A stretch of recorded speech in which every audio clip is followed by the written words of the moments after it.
Hi, I'm just here. This is a series I'm doing on Deadlock, Valve's new mobile movement hero shooter. This series is meant to teach people who are just getting into the game the roles, strengths, and builds for each hero. I am by no means a pro player, but I have a lot of friends interested in playing the game that have no idea where to start. There are tons of creators and teachers within the Deadlock scene, but none that really focus on condensed summaries of individual characters that are easy to understand for new players. Deadlock is still in early development, so do take that into mind, as some things that I talk about can change in the future. Now, let's get into Deadlock A to Z. Starting off Deadlock A to Z, we have Mr. John Deadlock, Detective Abrams. Abrams is your premier example of a frontline tank character. He has one of the highest health pools in the game, and his 3 ability is a passive that will heal a portion of damage taken, effectively increasing your HP even further. Abrams' first ability creates an aura around you that deals damage to enemies and heals you for the damage you deal. For those who have played League of Legends, this is somewhat similar to Swain's ultimate ability. Its upgrades will give you a shorter cooldown, a longer duration on the aura, and higher damage, which translates into even higher healing. Abrams' second ability is a shoulder charge, which causes you to run forwards, pinning enemies against you. If you run enemies into a wall, they will be stunned for a short duration. This ability is similar to Overwatch's Reinhardt, where he has a shoulder charge that deals big damage and briefly stuns enemies when you slam them into a wall. This ability's upgrades will give enemies a movement slow on hit, an increased stun duration, and decreased cooldown with bonus damage for your weapon on hit. Abrams' third ability we talked about before is a passive ability that will heal a portion of the damage Abrams takes. When this ability is upgraded, it will give you flat health regen per second, a flat amount of increased health, and even more damage regenerated along with debuff resistance, which decreases the duration of negative effects like anti-heal or stuns. Abrams' ultimate ability launches him into the air for a few seconds, then Abrams will slam down, causing a massive AoE of damage. Enemies hit by the ultimate will also be stunned. While you are in the air, you can click to crash to the ground earlier. The game will show a circle on the ground that will show where you land. When upgraded, it will gain decreased cooldown, a longer stun, and on the final upgrade you will gain Unstoppable, which makes you immune to all stuns and negative effects while you are in the air during your ultimate. Abrams is the quintessential frontliner, having great crowd control abilities and stuns, and with his 1 and 3 abilities, has great healing and can soak up a ton of damage. Abrams has 2 builds primarily being played. The more common of the 2 is his Spirit build. This build focuses primarily on the healing and damage from Abrams' 1 ability.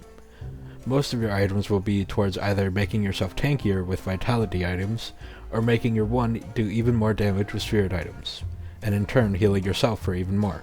Abrams' second most played build is his hybrid melee build. This build focuses primarily on Abrams' 2 ability, Shoulder Charge. Once you gain level 2 on this ability, if you hold down Q before you slam someone into the wall, you will be able to get a full charge melee attack during the stun. This build focuses on building gun damage and melee items to give yourself as much burst damage as possible. You will often also build mobility items like Kinetic Dash, Warp Stone, and Phantom Strike to be able to close the distance and get enemies into range for your charge. Abrams has very clear strengths and weaknesses. His biggest strength is his tankiness and survivability. He regenerates a large portion of his damage taken, which effectively increases his health pool by the amount healed, and he already has one of the largest health pools in the game. On top of this, he also has one of the best sustain abilities in his 1, that both deals a great amount of damage and heals Abrams for a massive amount, which increases for every person within the aura. Abrams' second biggest strength is the amount of stuns and crowd control in his kit.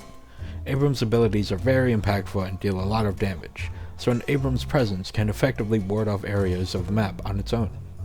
And Abrams has 2 great stun abilities that also double as escape options for the hero.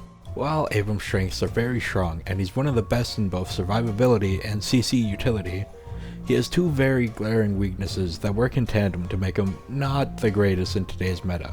His biggest weakness is that Abrams is an incredibly slow, grounded character. He's one of the slowest moving in the roster, with one of the slowest move speeds and one of the slowest dashes in the game. Because of this, you have to use your shoulder charge and ultimate effectively, deciding on whether to charge in for that stun engage, or saving your abilities for you to be able to get out. Abrams' second weakness is that he is a close range character. All of Abrams' abilities are reliant on being close to the enemies, and Abrams has a close-range shotgun that also relies on being within its effective range. For each build, I will be giving a rating out of 5 for their ease of use and their effectiveness. I would give his Spirit build a 5 out of 5 for ease of use. It's very straightforward to use, as with your one ability up, as long as you're in range of the enemies, you'll be dealing big damage and healing for a ton. Only thing that is really difficult for this Abrams build is knowing when to back up from a fight, as there are things even Abrams can't shrug off, and if an enemy starts to counter you, it can sometimes feel impossible to stay alive if you're just starting to play him. For Abrams' melee build, I would give it a 4 out of 5 for ease of use. This build is still very tanky, but not nearly as tanky as his Spirit build, and getting the hang of meleeing can take a few games to learn. This build primarily focuses on single target burst damage, and if you aren't choosing your targets well, or are failing to hit your shoulder charge, this build can feel very underwhelming. And as you get higher in rank, the more players will start to parry you. In terms of effectiveness, I would give Abrams a 4 out of 5 for both builds. Regardless of the build you're using, Abrams will always be the big tanky reliable frontliner that can always strengthen a team composition. He's currently only slightly above average in power, but that's not because of the strength of Abrams. Abrams is very slow-moving and grounded character, so he struggles into many of the top tiers, who are mainly mobility and flying-based characters. But he can be very effective into other grounded tanks and brawlers. And that concludes today's Deadlock A to Z. I hope you enjoyed this video, as I would love to make more of these for every character in Deadlock. Likes and comments to help the YouTube algorithm is appreciated, and make sure to check out all the other Deadlock educational creators, as they have a lot more things to teach new players.